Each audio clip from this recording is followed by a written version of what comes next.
Growing up as Victoria Hamilton's daughter wasn't easy. Every breath I took, every step I made, was carefully monitored and judged. My father, the CEO of Hamilton Industries, had my entire life planned out before I could even walk. "Charlotte, darling," he'd say, adjusting his perfectly pressed Armani suit, "a Hamilton never settles for second best." Our mansion in Beverly Hills stood as a testament to that philosophy. 28 rooms of carefully curated luxury, each one screaming wealth and power. But to me, it felt more like a golden cage than a home. By the time I turned 25, I had followed my father's blueprint perfectly. Harvard Business School graduate, junior executive at Hamilton Industries, and engaged to Bradley Winchester ILI. Heir to Winchester Technologies and my father's handpicked choice for my husband. There was just one small problem. I was desperately, hopelessly in love with someone else. I met James Mitchell on a rainy Tuesday morning when my Ferrari broke down on the way to work. He was the mechanic who came to my rescue, arriving in a beaten-up tow truck with a smile that made my heart skip a beat. "Looks like your timing belt's shot," he said, wiping his hands on his worn jeans. "I can fix it, but it'll take a few hours."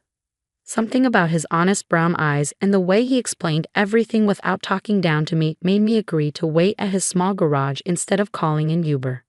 That decision changed my life forever. Over cups of terrible vending machine coffee, I discovered James wasn't just any mechanic. He'd worked his way through engineering school, graduating top of his class. He could have taken a cushy corporate job, but he loved working with his hands, solving problems, making things better. "Life's too short to spend it doing something just because it looks good on paper," he told me, his eyes twinkling. Those words hit me like a thunderbolt. For the first time, someone had put into words exactly what I'd been feeling all my life. One coffee led to another, then dinner, then stolen moments whenever I could escape my suffocating world. James never asked about my family's wealth, never tried to impress me with fancy restaurants or expensive gifts. Instead, he showed me the joy of simple things: midnight drives along the coast, picnics in hidden parks, and laughter. So much laughter. For 6 months, I lived a double life. Society princess by day, myself by night. But I knew it couldn't last forever. The breaking point came during a charity gala at our mansion. Bradley was droning on about merger strategies to anyone who would listen, while my mother paraded me around like a prized thoroughbred. "Charlotte will be taking over the East Coast operations after the wedding," she'd announced to yet another group of socialites. The Winchesters and Hamiltons. Imagine the possibilities. I felt like I was suffocating. Excusing myself, I fled to the garden, my trembling fingers already dialing James's number. "I can't do this anymore," I whispered into the phone, tears streaming down my face. "I can't marry Bradley. I can't be who they want me to be." James was silent for a moment before speaking. "Then don't be. Be who you are, Charlotte. That's the person I fell in love with." That night changed everything. The next morning, I walked into my father's study, my heart pounding but my resolve firm. "Daddy, I need to tell you something." My voice shook slightly. "I can't marry Bradley. I'm in love with someone else."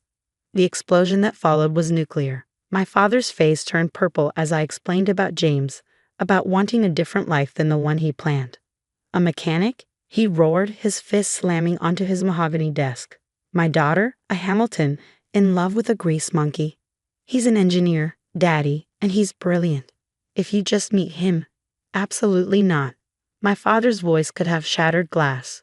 "You will marry Bradley as planned, or you can forget about your trust fund, your position at the company, everything. Is that clear?" I stood up straighter, channeling strength I didn't know I had. "Crystal clear, Daddy. Goodbye."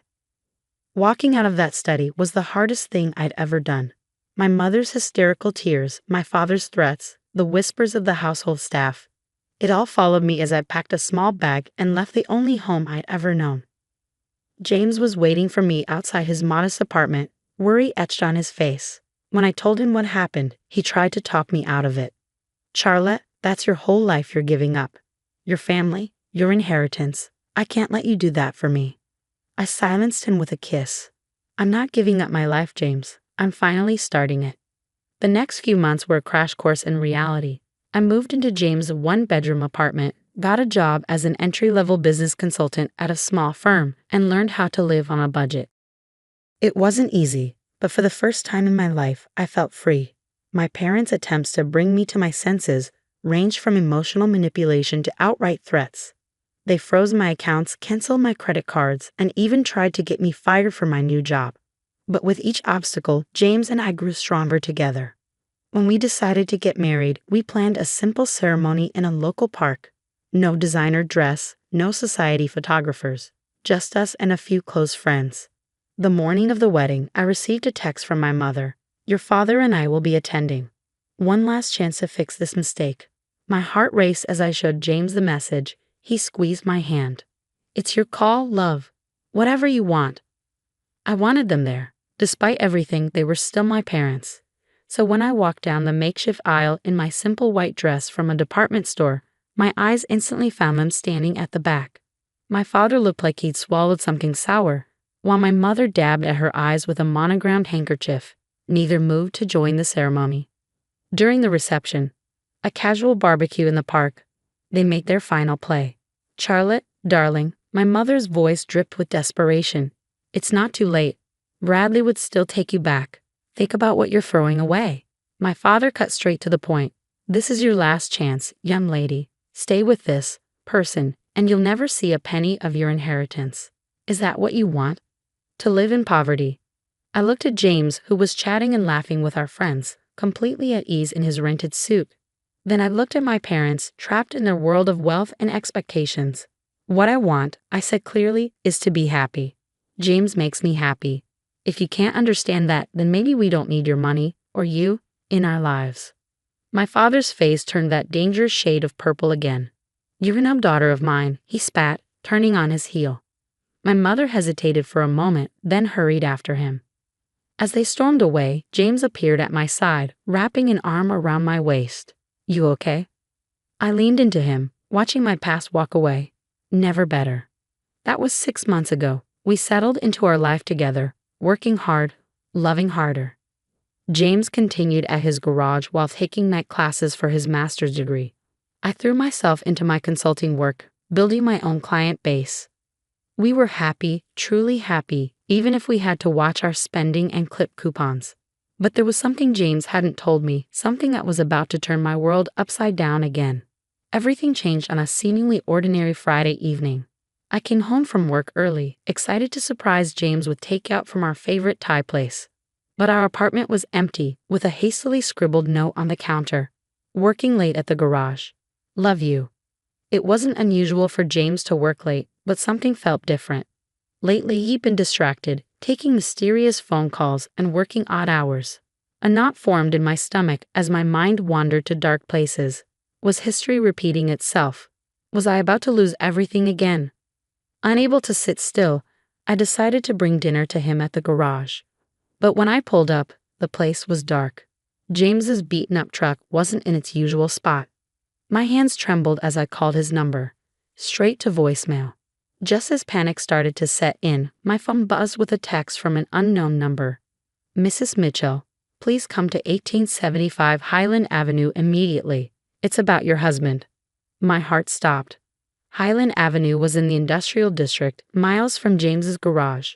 With shaking fingers, I typed the address into my GPS and drove through the darkening city, imagining worst-case scenarios. The GPS led me to a massive, modern building with sleek glass walls. Security gates opened automatically as I approached, and a uniformed guard directed me to an underground parking garage. "Mrs. Mitchell," he nodded respectfully. "Take the executive elevator to the top floor." Executive elevator? Top floor? What was going on? The elevator opened into a stunning office suite with floor-to-ceiling windows overlooking the city. And there, standing at a glass desk with his back to me, was James, but not the James I knew. Gone were the worn jeans and oil-stained t-shirt. Instead, he wore an impeccably tailored suit that probably cost more than our monthly rent. When he turned around, his familiar warm smile was tinged with nervousness. "Charlie," he said softly, using his special nickname for me, "I think it's time I told you everything." Before he could continue, the office door burst open. And there, like a scene from my worst nightmare, stood my father, mother, and Bradley Winchester Eli. "What is the meaning of this?" my father thundered, his face already turning that familiar shade of purple. Security said Charlotte was headed up here. What are you doing in the CEO's office, you mechanic? James straightened his tie and walked around the desk. Actually, Mr. Hamilton, I am the CEO. James Mitchell, founder and chief executive officer of Mitchell Innovations. The silence that followed was deafening. My mother grabbed a chair for support. Bradley's mouth hung open unattractively, and my father, for the first time in my life, was speechless. But my mother stammered, "You're a mechanic." James smiled, taking my hand. I own a chain of auto repair shops, yes. It was my first business, started with a loan from my college professor. But Mitchell Innovations is my main focus. We're a tech company specializing in revolutionary electric vehicle batteries. That's what those late nights at the garage were about. We were finalizing our new prototype. My head was spinning. Why didn't you tell me? Because I needed to know, James said softly, turning to face me. When we met, I just made the Forbes 30 under 30 list. Every woman I dated was only interested in my money, my status. But you fell in love with me when I was just a mechanic. You gave up everything for me. I had to be sure. Mitchell Innovations, my father muttered, his business mind finally catching up. The company that just revolutionized electric vehicle battery technology. The one every major car manufacturer is fighting to partner with. That's you. James nodded. Our market valuation hit $12 billion last week. Not quite Hamilton Industries territory, but we're getting there. I couldn't help but laugh at my father's expression. All those months of looking down on my poor husband, and James had been building an empire right under their noses. And now, James continued, his voice taking on a sharper edge, I'd like to discuss how you treated your daughter. The woman who, by the way, just became one of the largest shareholders in Mitchell Innovations when she married me. My father's face paled. Hamilton Industries had been trying to break into the electric vehicle market for years. Having a connection to Mitchell Innovations would have been a game changer. Now see here, my father blustered, trying to regain control. We were just looking out for Charlotte's best interests. By disarming her? James's voice was steel wrapped in silk. By trying to get her fired? By making her cry herself to sleep for weeks. Daddy, I finally found my voice. You always taught me that Hamiltons never settle for second best. Well, I didn't.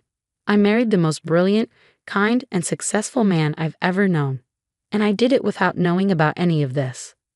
Charlotte, sweetheart, my mother stepped forward, arms outstretched. We were wrong. We see that now. Please come home. I looked around the magnificent office, then at James, my wonderful husband who had let me find my own way, support myself, grow stronger. I am home, Mom, but if you want to be part of our lives, you'll have to accept us on our terms. No more manipulation. No more control. My father looked like he was choking on something particularly unpleasant. And what about Hamilton Industries? James smiled. Well, sir, we've actually had several offers from your competitors for exclusive partnerships. But I thought, given the family connection, we might consider a different arrangement, if you're interested in discussing it, as equals.